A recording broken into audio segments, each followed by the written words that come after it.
Hermeticism, the secret wisdom hidden in plain sight. Imagine a philosophy so ancient it predates the pyramids, so profound it influenced alchemists, mystics, and scientists alike, and so secretive it was whispered through the ages, cloaked in symbols and riddles.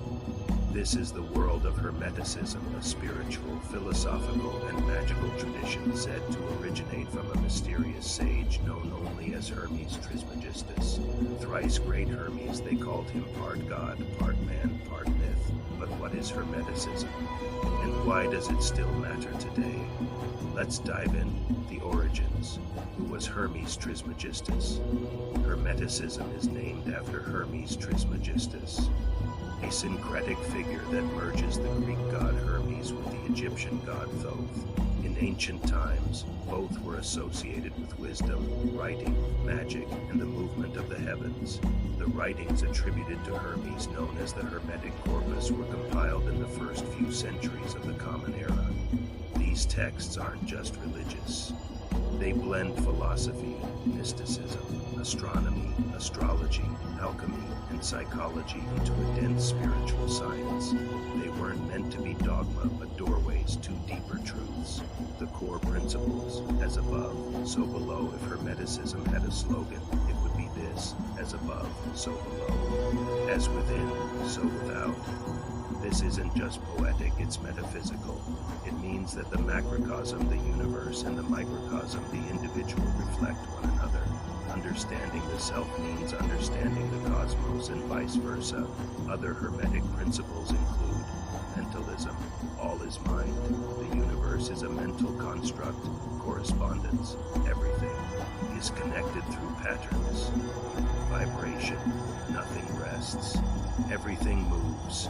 Polarity, opposites are identical in nature, differing only in degree. Rhythm, everything flows in and out like tides. Cause and effect, nothing happens by chance.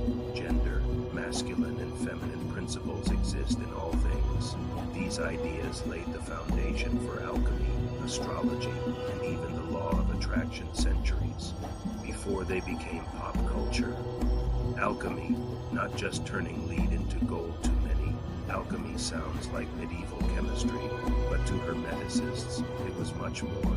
Yes, they experimented with matter, but the true alchemical work was inner transformation, turning the lead of the lower self into the gold of spiritual enlightenment. They used symbols like the Ouroboros, a snake eating its tail, to represent eternity and unity.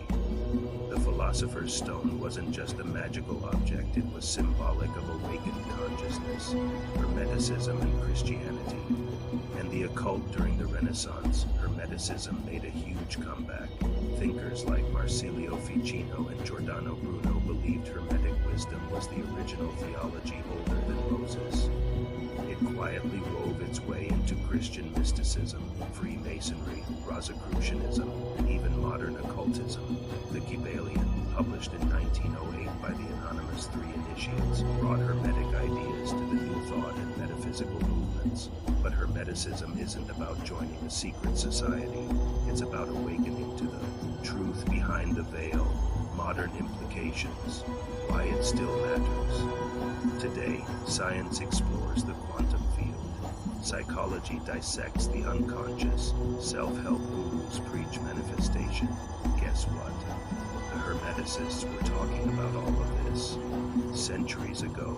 In an age of external noise and spiritual confusion, Hermeticism invites you to look within. It challenges you to realize that you are not just in the universe.